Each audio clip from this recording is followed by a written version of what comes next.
Te doy la bienvenida a esta nueva lección del curso de Comunicación no verbal de AEPSIS. Espero que todas las otras lecciones te estén resultando de interés y de utilidad. Hoy te voy a hablar de cuáles son los 20 principales errores que cometen los psicólogos y psicólogas vinculados con la comunicación no verbal. Soy Fernando Pena, psicólogo y presidente de la Asociación Española de Psicología Sanitaria, AEPSIS. Todos estos 20 errores han sido extraídos de cosas que he observado directamente de los alumnos que he tenido durante estos más de 20 años, que son alumnos psicólogos y psicólogas en prácticas, que están empezando a atender pacientes, pero que también he visto en otros profesionales del ámbito sanitario y también me han contado pacientes que abandonaron a su psicólogo o psicóloga por alguno de estos 20 motivos. Por lo tanto, es súper importante que los 20 los tengas muy en cuenta para garantizar que si trabajas en el ámbito de la psicología no te abandonan por alguno de estos motivos. El primero de los 20 es no autorizar, incluso juzgar al paciente que no te mira a los ojos en toda la sesión. Si no los has tenido, los vas a tener a pacientes que durante toda la hora de la sesión no te miran a los ojos, no te miran al rostro.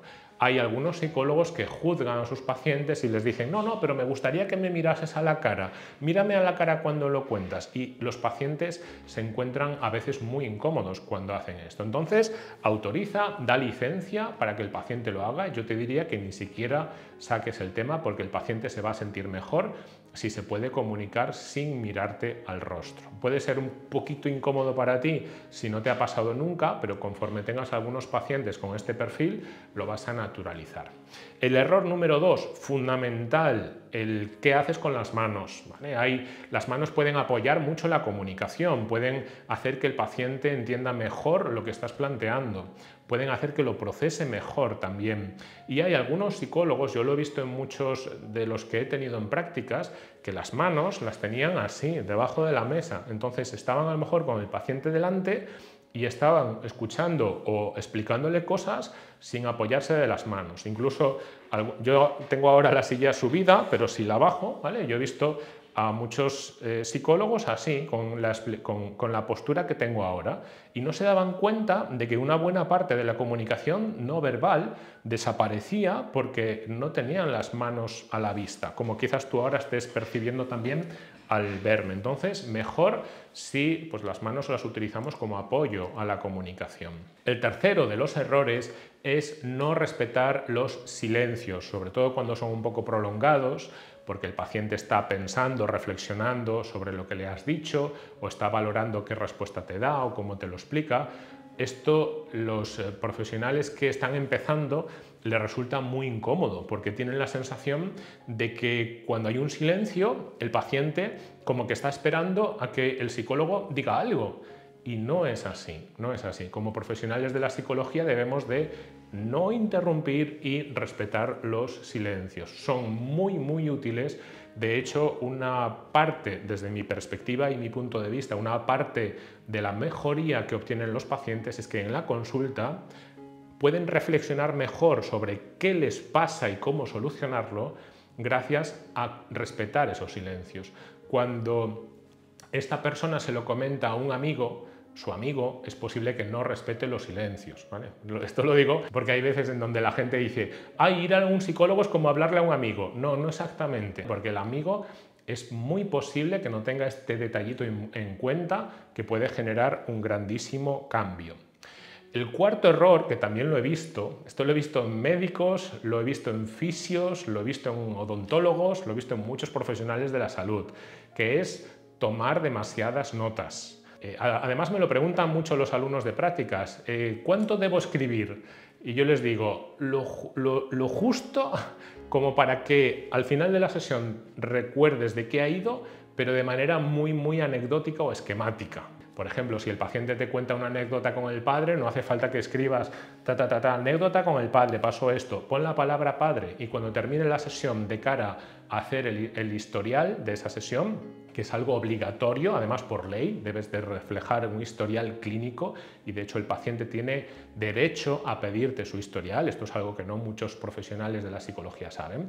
Para pasarlo luego al historial, con que pongas la palabra padre, luego ya vas a recordar a la hora de pasarlo al historial que te habló de eso y luego le planteaste una tarea para casa. Entonces, si al final de la sesión tienes 10, 15 palabras escritas, yo creo que es suficiente. Y si tienes buena memoria, a lo mejor no hace falta ni incluso que tomes esas anotaciones, ¿vale? Algunas cositas puede ser útil, pero lo que he visto de anotar frases enteras, no, porque eso pierde mucho el contacto con el paciente y lo veo muy contraproducente. Os digo que algunos profesionales de la salud, algún médico, por ejemplo, cuando yo le hablaba, estaba ya tecleando en el ordenador dentro de la historia clínica y el contacto ocular era prácticamente cero. Esto en psicología es algo que debemos de tener muy en cuenta. El error número 5 es mirar demasiado el reloj. De hecho, la semana pasada me lo dijo un paciente, me dijo,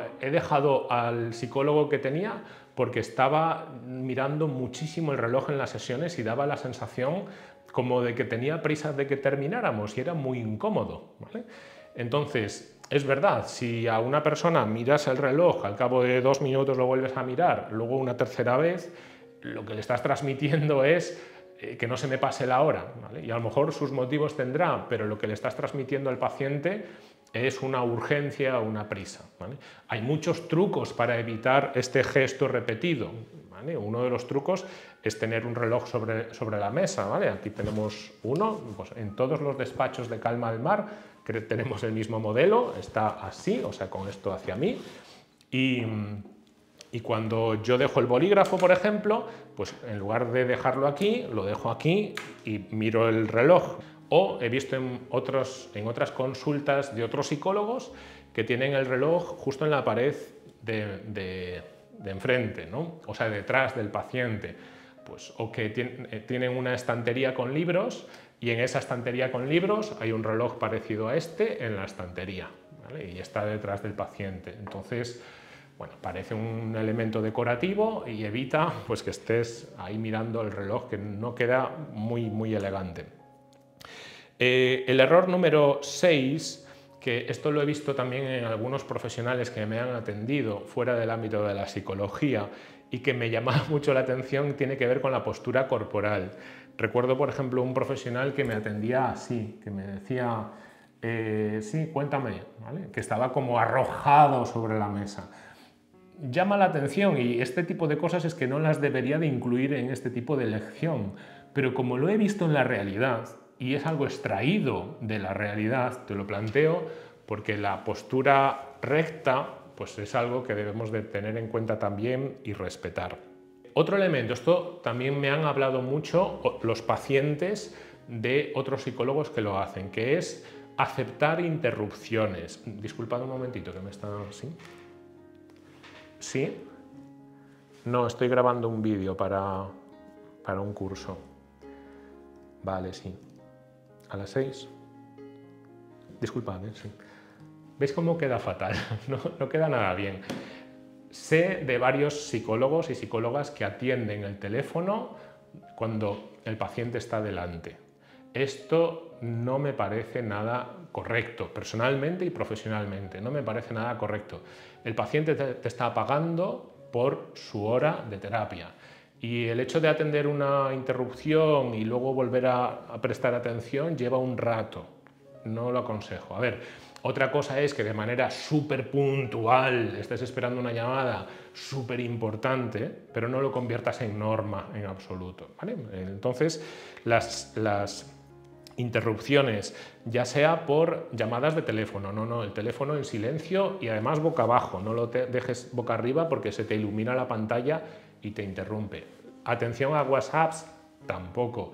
Incluso aquí en Calma al Mar no permitimos el que la gente de administración llame a la puerta o otros, bueno, no sé, otras personas que llamen a la puerta cuando estamos atendiendo a un paciente, ¿vale? No se admiten interrupciones, a ver, entendedme, a no ser que pase algo muy grave, ¿vale?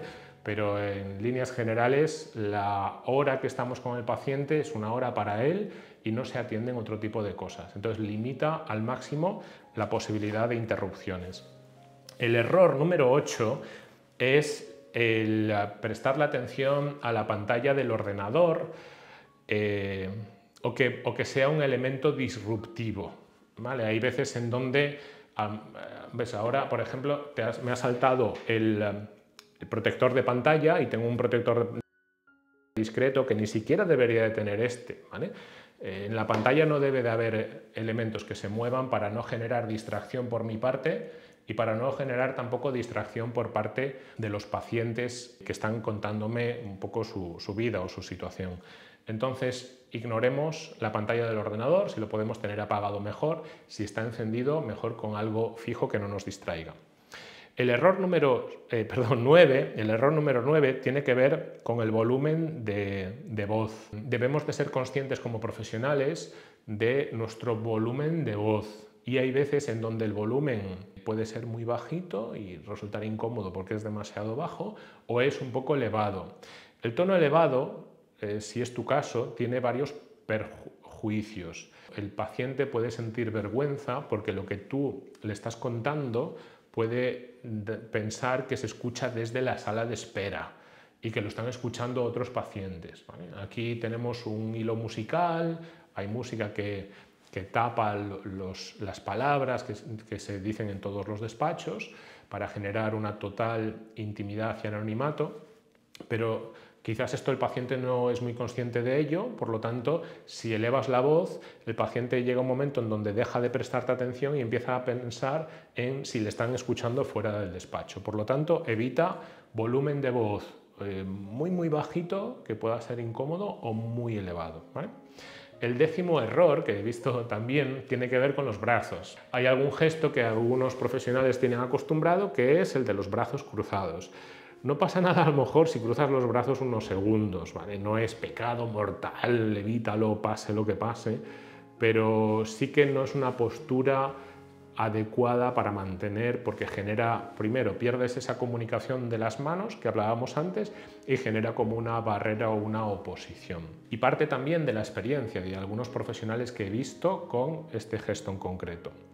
El error número 11 tiene que ver con movimientos nerviosos. Los dos que más he visto tienen que ver con la pierna y con el bolígrafo. La pierna es ese profesional que está, es que no lo vais a ver, pero que está con la pierna como así, ¿no? Que lo habéis visto seguramente en más de una ocasión a diferentes personas, gente que tiene la manía, no sé si nerviosa, llamarle así, o costumbre, un hábito de estar con la pierna haciendo un balanceo, ¿no?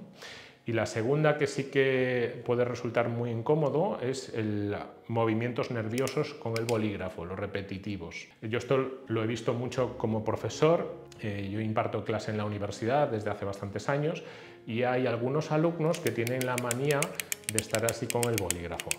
Que me entenderéis, porque lo estoy haciendo ahora, que puede resultar muy incómodo prestar atención a alguien cuando no deja de hacer ese sonido repetitivo. Entonces, si tenéis bolígrafos de estos y tenéis esa manía, cambiar el tipo de bolígrafo por otro que no tenga esta opción del clic, clic, clic, clic. El error número 12 en la comunicación no verbal tiene que ver con evitar mirar a los ojos al paciente cuando le haces preguntas de tipo quizás muy íntimo. Esto lo he visto, por ejemplo, en el ámbito de la sexología. Yo he entrenado a psicólogos con especialización en sexología que le hacían preguntas a los pacientes del tipo de con qué frecuencia te masturbas o cómo tenéis relaciones sexuales y con qué frecuencia. Este tipo de preguntas íntimas, si no estás acostumbrado a ello, porque a lo mejor estás empezando, puede hacer que no mires a los ojos al paciente cuando las formulas. Y eso indica falta de confianza o falta de seguridad. Cuando hablas de otros temas, como por ejemplo el fallecimiento de un familiar, porque ese paciente a lo mejor está en duelo, pues el hablar de la muerte, al igual que el hablar de la sexualidad o hablar de otros temas pues, íntimos, pueden generar esa pérdida del contacto ocular. Aquí lo recomendable sería naturalizar esos temas y tratar esos temas en la consulta como cualquier otro, porque te da sensación de falta de confianza el hecho de que apartes la mirada cuando haces ese tipo de preguntas. El error número 13 se puede dar cuando tenéis sillas como estas, ¿vale? Que lo he visto también y es algo muy incómodo para los pacientes. Consiste en el girar la silla mientras estás hablando o mientras te están hablando, ¿vale? Sería algo así. Es un movimiento que no es muy exagerado, pero queda muy informal y dentro de la comunicación no verbal que estás generando no es para nada adecuado el que hagas este oscilar de la silla, ¿ok? Si es tu costumbre, trata de ser consciente de ello, corregirlo y si no, en último lugar, cambia de silla para evitar este error número 13. El error número 14 en la comunicación no verbal es apuntar con el dedo sin darnos cuenta de la agresividad que transmite este gesto.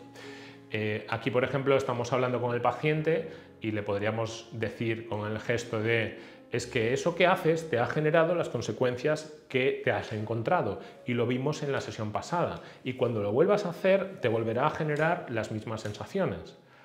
Aquí lo he estado exagerando un poco para que lo veáis, pero a nivel de gestos es un gesto que a veces metes y genera una sensación un poco incómoda y violenta por parte de quien lo percibe, por parte del paciente que lo ve como un gesto quizás un poco incómodo. El error número 15 es jugar con el anillo o con el reloj de pulsera. Hay personas que tienen el hábito pues, de hacer así todo el rato con el anillo, ¿okay? Todo el rato dándole vueltas y que puede resultar un poco incómodo este gesto cuando es muy exagerado. Si lo haces un minutito no pasa nada, pero yo os estoy hablando de gente que lo tiene como súper manía. O algo que también he visto es jugar con la correa del reloj, ya sea de una manera más sutil o ya sea un poco más exagerado abriéndolo y cerrándolo. Pero sí que pues, son manías que a veces hemos adquirido sin darnos cuenta y que si estamos hablando con el paciente y estamos todo el rato así, no va a quedar muy bien. El error número 16, que también es algo que aparece, es morderse las uñas. Yo esto lo he visto incluso en algunos alumnos que he tenido en prácticas de una manera muy exagerada. Cuando estaban con el paciente, ¿vale? Atendiéndole, y está el psicólogo así. ¿Okay? Esto queda fatal porque estás transmitiendo una imagen de inseguridad, de falta de profesionalidad, que debemos de corregir. Entonces, el tema de morderse las uñas, no, o morderse los labios. Lo he visto también en algunos pacientes que hacen así. ¿Vale? ¿Por qué? Bueno, creo que es simplemente una manía. Debemos de ser conscientes de estas manías porque si las tenemos va a generar una imagen determinada hacia el paciente que no es la que queremos proyectar. Otra que vi en varios alumnos del año pasado es tocarse el cabello, tocarse el pelo con demasiada frecuencia. Os hablo concretamente de dos psicólogas que tuve en consulta que tenían el cabello largo, un cabello por aquí, y estaban hablando a veces conmigo, a veces con pacientes, a veces con la gente de administración o con otros psicólogos del equipo y dando, bueno, no me sale porque yo tengo el cabello corto, pero haciendo como así, con el cabello, ¿no?